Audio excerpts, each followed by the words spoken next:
नमस्कार दोस्तों, pregnancy life and you channel में आपका बहुत बहुत स्वागत है। 2023 अक्टूबर में अभी 14 तारीख को सूर्य ग्रहण लगा था और इसके 15 दिनों के अंदर ही अब दूसरा ग्रहण अक्टूबर में ही लगने जा रहा है, जो कि होने वाला है 29 अक्टूबर का चंद्र ग्रहण। 15 दिन के अंदर जल्दी जल्दी से दो ग्रहणों का लगना काफी ज्यादा प्रभावशाली माना जाता है। ऐसे में जब ये चंद्र ग्रहण भारत में लगने जा रहा है तो गर्भवती महिलाओं को अत्यंत सावधान हो जाना चाहिए। ये चंद्र ग्रहण शरद पूर्णिमा के दिन लगेगा। ये एक खंडग्रास चंद्र ग्रहण है जो कि भारत में दिखाई देगा, भारत के सभी क्षेत्रों में दिखाई देगा और इसीलिए इसका सूतक भी मान्य होगा। वैसे तो ये 29 अक्टूबर को सही तरीके से बढ़ रहा है, लेकिन इसकी शुरुआत 28 अक्टूबर से ही हो जाएगी। तो ये 28 अक्टूबर और 29 अक्टूबर के बीच में लगने वाला चंद्र ग्रहण है। ये भारत में तो लगेगा ही, लेकिन भारत के साथ साथ ये और भी अन्य देशों में लगेगा, जैसे कि हिंद महासागर, यूरोप, अफ्रीका, अंटार्कटिका, दक्षिणी पूर्वी अमेरिका, ऑस्ट्रेलिया, दक्षिणी प्रशांत महासागर, संपूर्ण एशिया, उत्तरी अमेरिका और जो उत्तर पूर्वी क्षेत्र हैं वहां पे सब जगह पे ये ग्रहण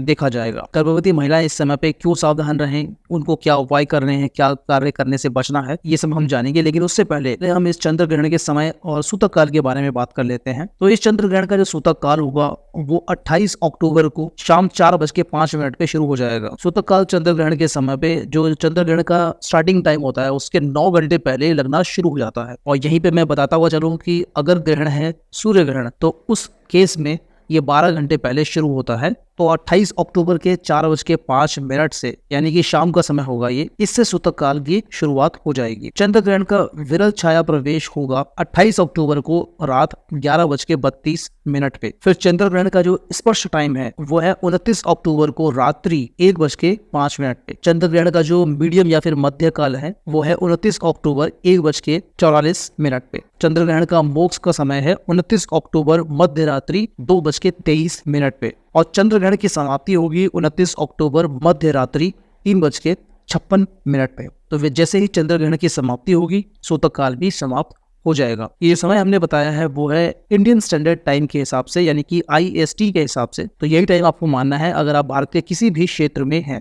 भारत के अलावा अगर आप कहीं और हैं तो वहाँ पे आपका जो टाइम जोन होगा वो डिफरेंट होगा और उसके हिसाब से आपको इस टाइम को कैलकुलेट करना है कि आपके टाइम जोन पे वो समय क्या रहने वाला है। अब चलिए समझते हैं कि चंद्र ग्रहण का प्रभाव प्रेगनेंसी के ऊपर क्या रहता है। देखिए, प्रेगनेंसी में गर्भवती महिलाओं के लिए ग्रहण काल बहुत ज्यादा खास होता है। वैसे ही ये जो 29 अक्टूबर का चंद्र ग्रहण है ये 25 दिन के अंदर लग रहा है, जब इससे पहले एक और सूर्य ग्रहण लग चुका है। ये बहुत खास बात हो जाती है। ग्रहण का प्रभाव मानव जीवन पे डेफिनेटली पड़ता है, लेकिन इस समय पे जो गर्भवती महिला होती है उसकी जो मनोदशा होती है, उसके जो ग्रह होते हैं वो काफी ज्यादा ही कमजोर होते हैं। तो ग्रहण का जो असर होता है वो प्रेग्नेंट महिलाओं के ऊपर ज्यादा देखा जाता है और गर्भ में पल रहे बच्चे के ऊपर भी इसका बुरा असर पड़ता है। तो ये सब मान्यताएं की बातें हैं, ऐसा धर्मशास्त्रों में कहा गया है, ज्योतिष शास्त्रों में कहा गया है। चंद्र ग्रहण के समय पे ग्रहण की किरणें वातावरण को दूषित कर देती हैं, जिससे गर्भवती को बचना चाहिए। ये दूषित और हानिकारक किरणें घर में पल रहे बच्चे के लिए भी सही नहीं मानी जाती हैं। तो चाहे आध्यात्मिक दृष्टि से देखा जाए या धार्मिक दृष्टि से या फिर वैज्ञानिक दृष्टि से ग्रहण बहुत ज्यादा खास होता है। और इस समय पे जब प्रेगनेंसी में आप काफी ज्यादा संवेदनशील होती हैं तो आपको इन सब बातों को इतने हल्के में नहीं लेना चाहिए। कुछ सावधानियां होती है, छोटे मोटे प्रिकॉशंस होते हैं, वो आपको कर लेने चाहिए। इनको अपनाना कोई बहुत बड़ी बात भी नहीं है और आप चाहे माने या ना माने, लेकिन मेंटली आपके लिए सेटिस्फैक्शन बहुत ज्यादा जरूरी होता है। तो चलिए हम बात करते हैं 29 अक्टूबर को प्रेग्नेंट महिलाओं को क्या क्या करना है, क्या क्या नहीं करना है। तो सूतक काल जैसे कि मैंने बताया कि आपका लगने वाला है 4:05 पे 28 अक्टूबर को। तो 4:05 शाम के समय पे जैसे ही सूतक काल लग जाएगा उस समय से ही आपको बिल्कुल अपने घर के अंदर ही रहना है, बाहर नहीं निकलना है। यही से ही आप समझ लीजिए कि आपका काउंटडाउन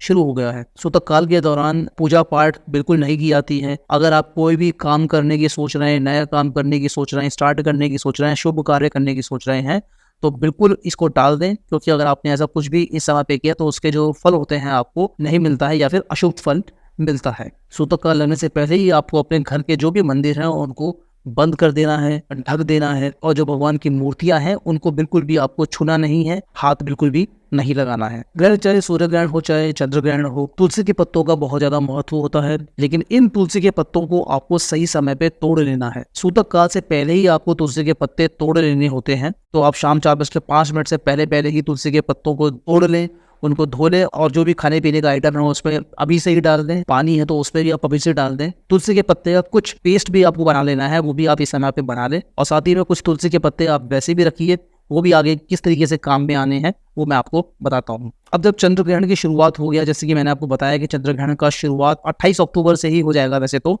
11:32 रात को आप ये मान लीजिए कि चंद्र ग्रहण शुरू हो चुका है। तो इस समय तक आप अपने सारे काम कर लेने हैं, खाना पीना कर लेना है, टॉयलेट वॉयलेट भी चले जाना है।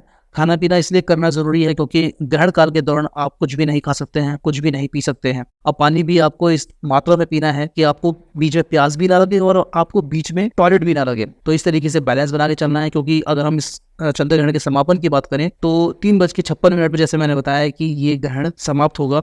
तो इस समय तक का आपको पूरा बैकअप लेके चलना है, पूरा समझदारी से आपको खाना है, पीना है, ताकि आपको टॉयलेट जाने की नौबत ना आ सके। लेकिन फिर भी अगर आपको कुछ भी खाने की आवश्यकता महसूस होती है तो आपको ऐसे ही खाना खाना है, या फिर पानी भी वही पिए जिसमें आपने तुलसी के पत्ते पहले से ही डाल दिए हैं। ये उस केस में होता है अगर आपको किसी भी प्रकार की इमरजेंसी हो गई और कुछ खाना या फिर पीने की नौबत आ गई तो आप ऐसा ही खाना या फिर पानी पिए। वैसे आपको कोशिश करनी चाहिए कि आप ग्रहण काल के दौरान कुछ भी ना खाएं, कुछ भी ना पिए।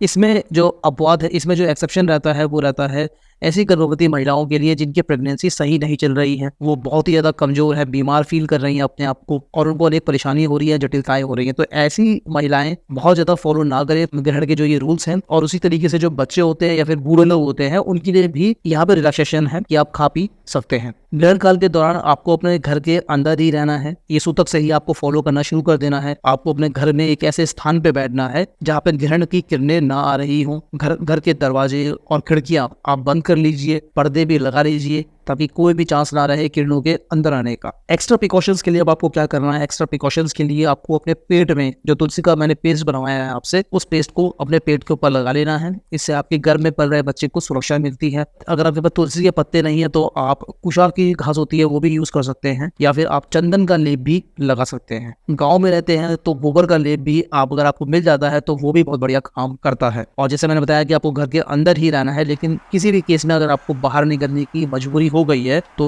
पेट में तो आपने जो मैंने लेप लगवाया है वो आपको लगाना ही है। साथ में अपने साथ में कुछ तुलसी के पत्ते भी लेके जाने हैं। और बेहतर रहेगा कि अगर आप अपने साथ एक नारियल हमेशा रखें, चाहे आप अंदर घर में बैठे हुए हैं या फिर आपको बाहर जाने की नौबत पड़ रही है, तो आप अपने साथ में एक नारियल अवश्य लेके बैठे। कोई भी नारियल हो सकता है, कच्चा नारियल हो सकता है, पानी वाला हो सकता है, सूखा हो सकता है, जो जटा वाला होता है वो हो सकता है। तो किसी भी प्रकार का नारियल हो सकता है और आपको एक नारियल को लेके अपने साथ में बैठना है, ताकि जो भी नेगेटिव एनर्जीज हैं इस समय पे ग्रहण की वो आपके ऊपर असर ना करके उस जो नारियल है उसमें ही समाहित हो जाए और उनका असर जो है न्यूट्रलाइज हो जाए। प्रिकॉशन के लिए एक और प्रिकॉशन ऐसा माना जाता है कि आप एक काला धागा लें और इसकी जो लंबाई है कुछ ऐसी रखें कि जो आपकी लंबाई है जितनी है उतनी लंबाई उस धागे की रखें और उसको कहीं पे भी अपने घर में आप टांग सकते हैं। तो ग्रहण काल के दौरान आपको ये सब प्रिकॉशंस करने हैं। और ग्रहण काल के समाप्ति के बाद आपको जो नारियल है, ये धागा है, इसको आपको कहीं पे भी डिस्पोज कर देना है किसी अच्छी साफ जगह पे। अगर कहीं आपको बहता हुआ पानी दिख रहा है तो वहां पे आप डिस्पोज कर दें। साफ पानी होना चाहिए, ऐसे नाला नहीं होना चाहिए,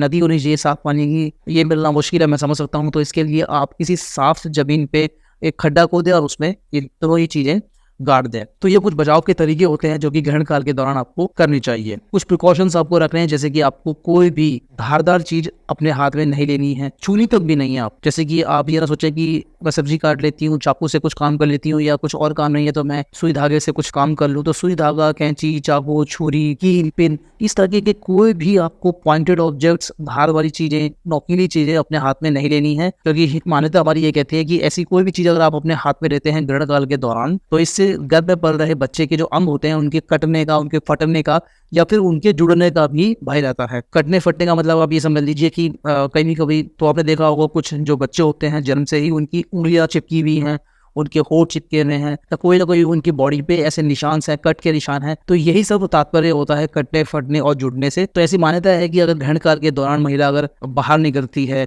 या फिर इस तरीके की चीजों को छू लेती है या फिर प्रिकॉशंस नहीं लेती है तो ऐसे असर बच्चे के अंदर देखने को मिलते हैं। जैसे ग्रहण काल का समय मैं बता ही चुका हूँ कि ये तकरीबन 3:56 पे खत्म हुआ रात में। तो इस समय तक आपको सोना भी नहीं है। तो ये सब मान्यता के अनुसार है कि आपको इस समय पे सोना भी नहीं चाहिए। तो इसका मतलब ये नहीं है कि आप अपने जो बेड पे लेट भी नहीं सकते हैं, आप अपने बेड पे लेट सकते हैं, लेकिन ध्यान दें कि आपको इस तरीके से लेटना है कि आपको नींद ना आ जाए। तो आप अपने बेड पे बैठ सकते हैं, लेट सकते हैं। और बेस्ट तरीका ये होता है समय व्यतीत करने का इस समय पे कि आप मंत्रों का जाप करें। मंत्रों का जाप अगर आप चंद्र ग्रहण के समय पे या फिर सूर्य ग्रहण के समय पे करते हैं तो इससे आपके जो फल मिलते हैं वो कई लाखों गुना फल मिलते हैं। अगर चंद्र ग्रहण की बात करिए तो 1 लाख गुना आपको फल मिलते हैं अगर आप मंत्रों का जाप चंद्र ग्रहण के समय पे करते हैं। शिव चालीसा हो गया, विष्णु जी का मंत्र हो गया, आदित्य हृदय स्तोत्र हो गया, गायत्री मंत्र हो गया, चंद्रमा से रिलेटेड बहुत सारे मंत्र होते हैं वो हो गए, और दुर्गा स्तुति हो गया। तो ये अत्यंत प्रभावशाली मंत्र होते हैं और इनका जो प्रभाव है वो कई लाखों गुना बढ़ जाता है जब आप इसको चंद्र ग्रहण के समय पे या फिर सूर्य ग्रहण के समय पे करते हैं, और इनका जो फल मिलता है वो बहुत जल्दी मिलता है और अत्यंत ही शुभ फल मिलता है। तो आपको मंत्रों का जाप अवश्य करना चाहिए। मन इस समय पे आपको एकदम अपना पवित्र रखना है, मन में अच्छे अच्छे विचार लेके आने हैं, लोगों के बारे में अच्छा सोचिए, किसी के बारे में भी गलत ना सोचिए, कोई गलत काम भी ना करिए, लड़ाई झगड़ा, बच्चों को मारना, इस तरह के काम आपको ग्रहण काल में बिल्कुल भी नहीं करने। तो ये सब अगर आप नियम फॉलो करते हैं तो मान्यताओं के हिसाब से आपके ऊपर ग्रहण का हानिकारक असर नहीं होता है और घर में पल रहा बच्चा भी स्वस्थ रहता है। और जैसे कि मंत्र जाप के बारे में मैंने आपको बताया तो इससे आपको बहुत ज़्यादा बेनिफिट्स मिलते हैं। इसके बाद अब आपको क्या करना है, जैसे एक ग्रहण समाप्त हो जाता है तो गर्भवती स्त्रियों को खासकर नहाना बहुत ज़्यादा आवश्यक है, तो ताकि जितनी जल्दी हो सके आप अपने ऊपर से हानिकारक किरणों का असर बिल्कुल पूर्ण तरह ही समाप्त कर सकें। तो जैसे ये ग्रहण समाप्त हो जाए, आप नहा लीजिए, कपड़ों को चेंज कर लीजिए, अपने ऊपर गंगा जल का छिड़काव करें, फिर मंदिर के ऊपर भी आप गंगा जल का छिड़काव कर दें, पूरे घर में आप गंगा जल का छिड़काव करें, दीवारों में, खिड़कियों में, कोनों में, फ्लोर पे, सब जगह पे आप पवित्र कर दें घर को। जैसे पहले पवित्र घर था उसी कंडीशन में आ जाएगा, और जो ग्रहण काल से अगर कुछ भी नेगेटिविटी घर में आई होगी तो उसको ये गंगा जल से खत्म किया जा सकता है। तो ये सब प्रिकॉशंस हैं जो कि आपको लेने बहुत ज़्यादा ज़रूरी हैं। आपको मानसिक शांति भी मिलेगी। ये काम करते हैं या नहीं करते हैं इसकी गारंटी बिल्कुल नहीं हम ले सकते हैं। लेकिन एटलीस्ट आप कुछ करते हैं, आप कुछ एफर्ट डालते हैं अपने लिए, तो आपको एक मन की शांति तो अवश्य मिलती है, और मन के हारे ही हार है और मन के जीते ही जीत है। तो अगर जीतना है प्रेगनेंसी में अच्छे तरीके से तो इन नियम को ज़रूर फॉलो करें। अगर आपको वीडियो हमारी पसंद आई हो, हमारा काम पसंद आया हो, मेहनत पसंद आई है, तो आप हमारी वीडियो को लाइक करें, और साथ ही में ये वीडियो को अच्छे व्यूज़ मिले इसके लिए आप हमारी वीडियो को शेयर भी अवश्य करें। अगर प्रेगनेंसी लाइफ एंड यू को आप यूट्यूब पे देख रहे हैं तो सब्सक्राइब करें, या फिर फेसबुक या इंस्टाग्राम पे देख रहे हैं तो फॉलो करिए, ताकि आपको इसी तरीके की गर्भावस्था से संबंधित इन्फॉर्मेशंस सही समय पे मिल सके। चलिए दोस्तों, मिलते हैं अगली वीडियो में, तब तक के लिए नमस्कार।